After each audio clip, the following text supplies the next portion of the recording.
आईचं प्रेम शोधत असलेला सॉफ्ट टॉयला मिठी मारून बसलेला आणि जगभरातल्या लोकांच्या डोळ्यात अक्षरशः पाणी आणणारा छोटासा बेबी मंकी पंच.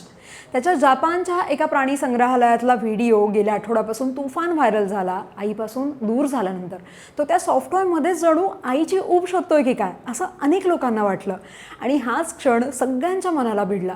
काहींनी तर स्वतःच्या आयुष्यातल्या एकटेपणाशीही या छोट्याशा माकडाला कम्पेअर केलं. म्हणूनच हा व्हिडिओ ना फक्त गोंडच नव्हता, तर खूप इमोशनलही होता. पण आता गोष्ट झाली आहे थोडीशी हायफाय, कारण British American influencer Tristan Tate यांनी हा व्हिडिओ एक्सवर टाकला आणि विचारलं की हा माकड कोणत्या झूमध्ये आहे.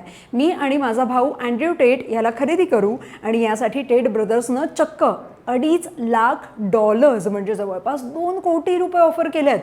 आता काही जण म्हणतात की वा मदत करणार असतील, काही म्हणतात की अहो प्राणी आहे का प्रॉपर्टी आहे. काही जणांचं तर स्पष्ट मत आहे की प्राण्यांची अशी खरेदी विक्री बरोबरच नाही आहे. त्यामुळे या छोट्याशा माकडाच्या भावनिक व्हिडिओनं सुरू झालेली ही गोष्ट आता जगभर चर्चेचा विषय बनली आहे. तुम्हाला काय वाटतं की हे 2 कोटी देऊन माकडाला वाचवणं खरंच प्रेम आहे की हा फक्त सोशल मीडिया शो ऑफ आहे? कमेंटमध्ये तुमचं मत नक्की सांगा आणि अशाच भन्नाट गोष्टींसाठी फॉलो करा लगावबत्ती.